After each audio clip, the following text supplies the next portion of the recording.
Sawadee krap, I'm JP Mestanza, and it's Tuesday, July 23. You're watching Phuket Xtra, brought to you by pvcphuket.com. Legislation will be coming down the pipeline that would regulate the use and sale of cannabis in Thailand for medical purposes, according to Deputy Prime Minister Anutin, bringing yet another wrinkle into the ever-changing landscape of the government's plan to decriminalize cannabis. The announcement was made earlier today by the Deputy Prime Minister Anutin, who is also the Interior Minister, citing an agreement with Prime Minister Srettha Thavisin, who is said to back the measure to bring forth legislation to regulate the medical use of cannabis in Thailand. This is in lieu of completely recriminalizing cannabis, according to the Deputy Prime Minister. Cannabis was taken off the list of controlled narcotics in mid-2022 during the previous government, in which Anutin, who was then also the public health minister, had championed as part of his Boomjai Thai Party platform.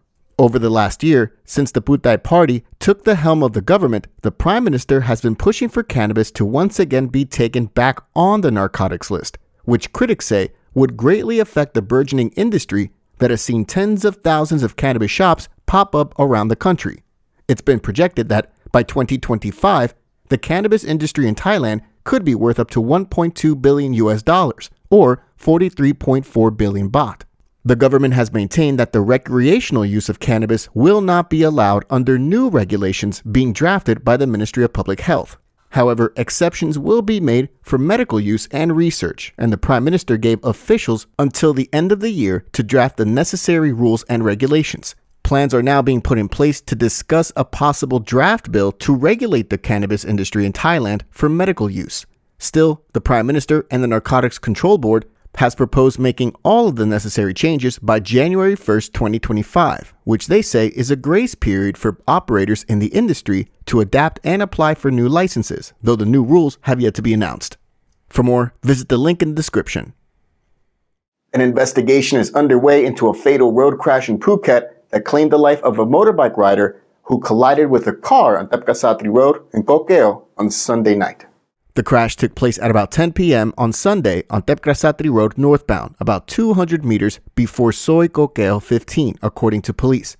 Authorities say the driver of the motorbike, identified as Kajon Patipatpitak, was riding in the same direction as another motorbike rider when he collided with a car in the same lane as him.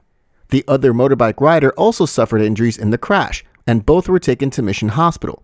The report by police made no mention of the speed at which the two motorbike drivers had been traveling when the accident occurred. Mr. Kajon succumbed to his injuries at the hospital on Monday. His death brings Phuket's road death tally so far for this year to 94, according to the National Road Safety Agency, the Thai RSC. For more, visit thephuket.news.com.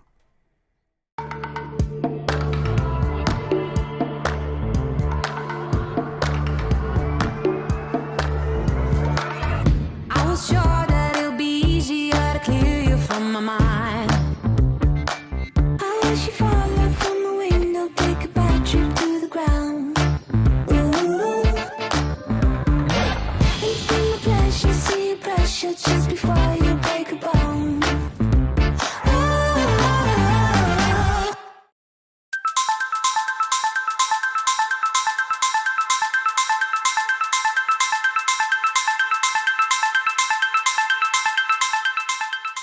A big stink has been made over a Chinese language billboard in Bangkok's Hoi Kwan district that offered help to people to get passports and citizenship of several countries.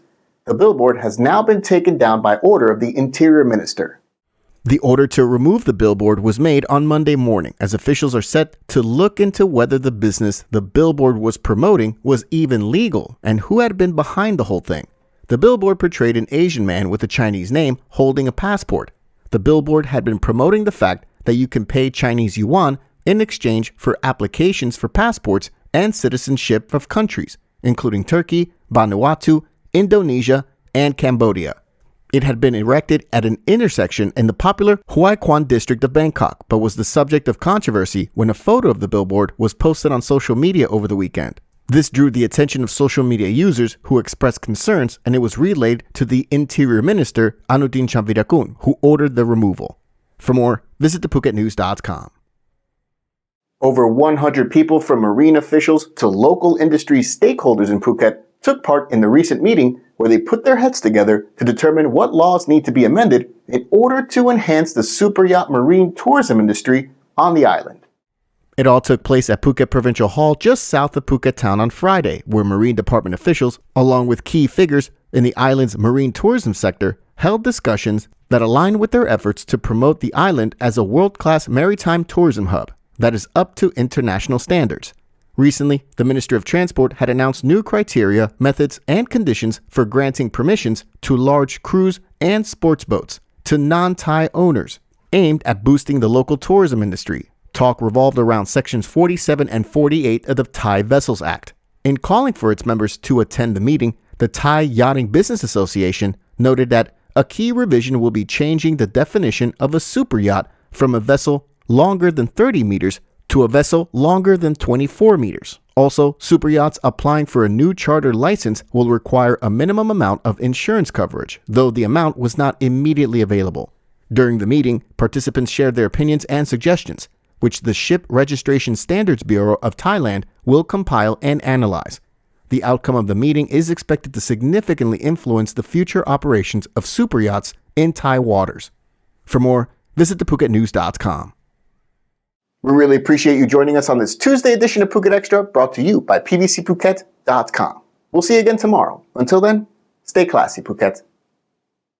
Phuket's rapid modernization has made it one of the world's premier holiday destinations. Investors can still buy quality condominiums for as low as $75,000, and luxury properties can go all the way up to $20 million. Condominiums in Phuket are a safe, secure bricks-and-mortar investment, offering foreigners freehold ownership. Call or email Thai Residential, Phuket's #1 trusted real estate advisor, to find your perfect Phuket property.